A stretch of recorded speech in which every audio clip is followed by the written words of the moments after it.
Hi friends, welcome back to our channel.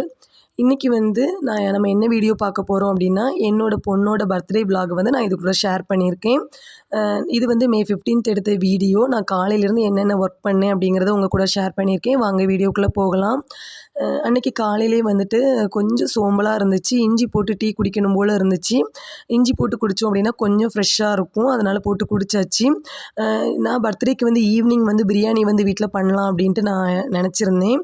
காலையிலே ஹஸ்பண்டுக்கு சாப்பாடு கொடுக்கணும், அப்புறமா மதியானம் எங்களுக்கும் சாப்பிட்றதுக்கு வேணும் அப்படிங்கிறதுனால ஒரு பக்கம் ரைஸ் வச்சாச்சு. இன்னொரு பக்கம் ஃப்ரிட்ஜில் இருந்த நெத்திலி மீனை கழுவி எடுத்து வச்சுருக்கேன். நெத்திலி மீன் குழம்பு வச்சு கொடுக்கலாம் அப்படின்னு தான் நான் நினச்சேன். தேங்காயெல்லாம் திருவி வச்சுருந்தேன். நான் இந்த நெத்திலி மீனை கழுவி எடுக்கிறதுக்குமே டைம் ஆகிடுச்சி. ஹஸ்பண்டும் வேலைக்கு டைம் ஆகிட்டுன்னு சொல்லிகிட்டே இருந்தாங்க. அதனால நான் என்ன பண்ணேன் அப்படின்னா, ஃப்ரை பண்ணி கொடுத்துடலாம் அப்படின்ட்டு ஃப்ரை பண்ணுறதுக்கு கொஞ்சமாக உப்பு, அதுக்கப்புறமா கொஞ்சமாக வத்தல் பொடி, கொஞ்சம் சிக்கன் மசாலா எல்லாத்தையும் போட்டு மிக்ஸ் பண்ணி நான் பொரிக்க ஆரம்பிச்சிட்டேன். நெத்திலி மீன் ஃப்ரை பண்ணேன் அப்படின்னா குழந்தைங்களுக்குமே ரொம்ப பிடிக்கும். நான் ரசம் வைக்கலாம் அப்படின்னு தான் நினச்சிருந்தேன். ஆல்ரெடி நான் மீனுக்கு தேங்காய் திருவி வச்சுருந்தேன் இல்லையா, அந்த தேங்காய் இனி வீணாக போயிருமே அப்படின்னு சொல்லிட்டு வெறுங்குழம்பு நான் வச்சுட்டேன். நெத்திலி மீன் ஃப்ரை பண்ணும்போது நமக்கு இந்த மாதிரி உதிரி உதிரியாக வரணும் அப்படின்னா, நல்ல எண்ணெய் சூடானதுக்கப்புறமா நம்ம ஒத்தையாக நம்ம போடணும். ஒரேடியாக நம்ம அள்ளி போட்டுட்டோம் அப்படின்னா ஒட்டி தான் வரும். அதுக்கப்புறமா கொஞ்ச நேரம் குழந்தைங்க கூட ஸ்பெண்ட் பண்ணிகிட்டு இருந்தேன். குழந்தைங்க அவனுக்கு தம்பியுமே எனக்கும் ட்ரெஸ் எடுத்து தாங்க அப்படின்ட்டு அன்றைக்கி கேட்டிருந்தான். அதனால் அவனுக்காக 2 டிஷர்ட் மட்டும் எடுத்து கொடுத்துருந்தேன்.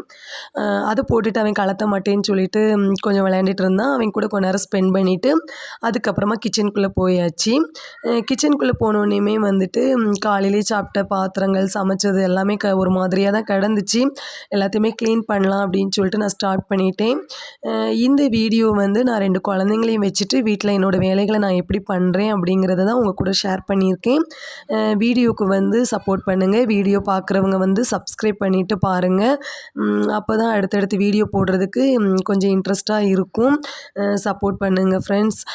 அதுக்கப்புறமா இந்த பாத்திரம்லாம் கழுவி நம்ம கிச்சன் கொஞ்சம் க்ளீன் பண்ணி வச்சிட்டோம் அப்படின்னா ஈவினிங் பிரியாணி, சிக்கன்லாம் சமைக்கிறதுக்கு கொஞ்சம் நமக்கு ஈஸியாக இருக்கும். ஏன் அப்படின்னா, நமக்கு வீட்டில் குழந்தைங்கள பார்த்துட்டே நான் ஒத்தைக்கு தான் நான் வீட்டு வேலை எல்லாமே பார்க்குறேன்.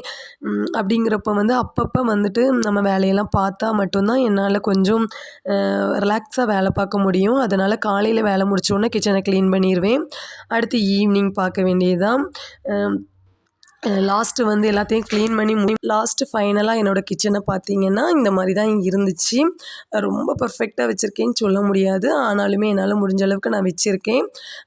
அதுக்கப்புறமா கொஞ்சம் டீ குடிச்சிட்டே அடுத்தடுத்த வேலையை பார்க்கலாம் அப்படின்னு சொல்லிட்டு நான் டீ குடிச்சிட்டு இருந்தேன். எனக்கு டீ இடையில இந்த மாதிரி குடிக்கிறது ரொம்ப பிடிக்கும். அது ரொம்ப ஹெல்த்தி இல்லை தான், ஆனாலுமே எனக்கு கொஞ்சம் சுறுசுறுப்பாக இருக்கும். நான் அதுக்கு முந்தின நாள் வாங்கிட்டு வந்திருந்த வெஜிடபிள் எல்லாத்தையுமே நான் அந்தந்த இடத்துல வச்சிடலாம் அப்படின்ட்டு எடுத்து வச்சுட்டு இருந்தேன். அதுக்குள்ளாடியுமே என்னோடய பிள்ளையும் பையனும் பசிக்குது, சாப்பாடு கொடுங்க அப்படின்ட்டு கேட்டுட்டு இருந்தாங்க. சரி, ஃபஸ்ட்டு சாப்பாடு கொடுத்துட்டு அதுக்கப்புறமா நம்ம காய்கறியை அரேஞ்ச் பண்ணி வைக்கலாம் அப்படின்னு சொல்லிட்டு நான் பப்படம் பொரிச்சிட்டு இருந்தேன். பப்படம் பொரித்து அதுக்கப்புறமா காலையில் வச்ச வெறுங்குழம்பு, அப்புறமா மீன் பொரிச்சது, இது இவ்வளோத்தையும் வச்சு குழந்தைங்களுக்கு சாப்பாடு கொடுத்துட்டேன். என்னோடய பொண்ணு அவளே அள்ளி சாப்பிட்டுப்பா, எந்த தொந்தரவும் இல்லை. பையன் எப்படியுமே நான் தான் ஃபைனலாக அள்ளி கொடுக்கணும். அவன் சரி கொஞ்சம் முடிஞ்ச அளவுக்கு அவன் சாப்பிடட்டும்னு சொல்லிட்டு 2 பேர்த்துக்கும் இப்போ தனித்தனியாகவே நான் போட்டு கொடுத்துருவேன். அதுக்கப்புறமா நான் லாஸ்ட்டு தம்பிக்கு மட்டும் ஊட்டி கொடுப்பேன். ஏன்னா அவனை இந்த வருஷம் நான் ஸ்கூலில் சேர்க்க போகிறேன். அவனுக்கு இந்த மாதிரி அவனே அள்ளி சாப்பிட்டு பழகினா தான் ஸ்கூலில் போய்ட்டும் அவனே சாப்பிட்டுக்கிடுவான், கஷ்டம் இல்லாமல் இருக்கும். அதுக்காக நான் இப்போவே அவனை பழக்கிட்டு இருக்கேன். ஓரளவுக்கு பாதி சாப்பாடு சாப்பிட்ருவான். அதுக்கப்புறம் தான் நம்ம ஊட்டி கொடுக்குற மாதிரி இருக்கும். அதுக்கப்புறமா அன்றைக்கி வாங்கிட்டு வந்த காய்கறியெல்லாம் நைட்டு தான் வாங்கிட்டு வந்தேன். அன்றைக்கி நான் எடுத்து வைக்கணும், ஆனால் வச்சுருக்கணும். எனக்கு கொஞ்சம் டைம் இல்லாமல் போச்சு. இவளோட பர்த்டே கேக்குக்கு ஆர்டர் பண்ண கொடுக்குறது அப்படி இப்படின்னு கடைக்கெல்லாம் போயிட்டு இருந்தோம். அந்தால காய்கறிகள் அப்படியே வச்சுட்டேன். லைட்டாக அவியல் காய்கறியெல்லாம் அழுக ஆரம்பிச்சிட்டு அதுக்கு முன்னாடி சரி எடுத்து வச்சிடலான்ட்டு இன்றைக்கி டைம் இருந்துச்சு, எடுத்து வச்சுட்டேன். நான் வீட்டில் இருக்கக்கூடிய டப்பாவில் எல்லாத்தையும் ஸ்டோர் பண்ணி வைப்பேன். அப்புறமா கடையில் கிடைக்கக்கூடிய சாதனம் வாங்கக்கூடிய கவர்லேயும் திங்ஸ் எல்லாம் எடுத்து அப்படி தான் நான் ஃப்ரிட்ஜுக்குள்ளே ஸ்டோர் பண்ணி வைப்பேன். லாஸ்ட்டு முருங்கைக்காய் இந்த மாதிரி நம்ம வச்சோம் அப்படின்னா கெட்டு போகாமல் இருக்கும். நம்ம முருங்கைக்காவை தோலை உரித்து எடுக்காமல் இந்த மாதிரி கட் பண்ணி அந்த கத்தி வச்சு அந்த நாரை அப்படி எடுத்துகிட்டே இருந்தோம் அப்படின்னா ரொம்ப நாளைக்கு கெட்டு போகாமல் இருக்கும். அதுக்கப்புறமா ஈவினிங் வந்து சமையல் ரெடி ஆகிட்டு ஃபஸ்ட்டு சிக்கன் கிரேவி தான் நான் வச்சேன்.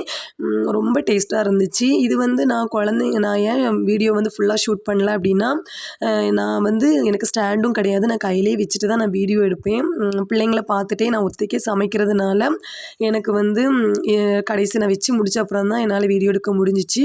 சிக்கன் கிரேவி வச்சுட்டேன். அப்புறமா பாயசமும் ஒரு பக்கம் ரெடி ஆகிட்டு இது இனி கொஞ்சமாக வற்றுறதுக்காக நான் அடுப்புலேயே போட்டிருக்கேன். அதுக்கப்புறமா தயிர் வெங்காயமும் வந்து ரெடி பண்ணிட்டேன். தயிர் வெங்காயம் நான் வந்து கொஞ்சமாக தான் வச்சுருக்கேன். குழந்தைங்களுக்கெல்லாம் சளி ரொம்ப கொடுக்க வேண்டாம் அப்படிங்கிறதுனால கொஞ்சமாக தான் வச்சுருக்கேன். இது வச்சதுக்கப்புறமா லாஸ்ட்டு வந்து இந்த முட்டையை வந்து வேக போடணும். அதுக்கப்புறமேட்டு இந்த வாட்டி பர்த்டே வந்து ரொம்ப ஸ்பெஷலாகவே போச்சுன்னு சொல்லலாம். ஏன்னா அவளோட ஃப்ரெண்ட்ஸ் எல்லோரும் வந்திருந்தாங்க. ரொம்ப ஜாலியாக போச்சுது. பிரியாணியுமே நான் ஃபுல் வீடியோ எடுக்கிறதுக்கு எனக்கு அன்றைக்கி டைம் இல்லை. மழை வேறு நல்லா பெஞ்சிட்டே இருந்துச்சு. குழந்தைங்களையும் பார்க்க வேண்டி இருந்துச்சு. அதனால் நான் வந்துட்டு ரொம்ப டீப்பாக வீடியோ எடுக்கலை. நான் வந்து இன்னொரு நாள் வந்துட்டு நான் வந்து பிரியாணி வைக்கிறது எல்லாத்தையுமே நான் அவங்க கூட தனியாக ஷேர் பண்ணிக்கிறேன். பிரியாணிக்குள்ளே வேலையெல்லாம் முடிச்சுட்டு குழந்தைங்களும் ட்ரெஸ் எல்லாம் போட்டுட்டு சும்மா நின்றுட்டு இருந்தாங்க. அவங்களையுமே வந்துட்டு வீடியோவில் எடுங்கம்மா அப்படின்னு சொல்லிட்டு இருந்தாங்க. எடுத்துகிட்டு இருந்தேன். அதுக்கப்புறமா மழையோடி போய் ஹஸ்பண்ட் போய் கேக் ஆர்டர் பண்ணதை வாங்கிட்டு வந்துட்டாங்க. அவளுக்கு வந்து இந்த வாட்டி ப்ளூபெர்ரி கேக் தான் வாங்கியிருந்தோம். அவள் அந்த கேக் தான் வேணும் அப்படின்னு கேட்டிருந்தா. லாஸ்ட்டு ஃபைனலாக எல்லோரும் சேர்ந்து உட்காந்து குழந்தைங்கெல்லாம் உட்காந்து சாப்பிட்டதை பார்க்கும்போது அவ்வளோ ஒரு சந்தோஷமாக இருந்துச்சு. அதுக்கப்புறமா அவளோட ஃப்ரெண்டு வந்து இந்த பொம்மை வந்து அவளுக்கு வாங்கி கொடுத்துருந்தாங்க. எல்லாத்தையும் வச்சு நல்லா என்ஜாய் பண்ணோம். பிள்ளைங்களுமே நல்லா என்ஜாய் பண்ணாங்க.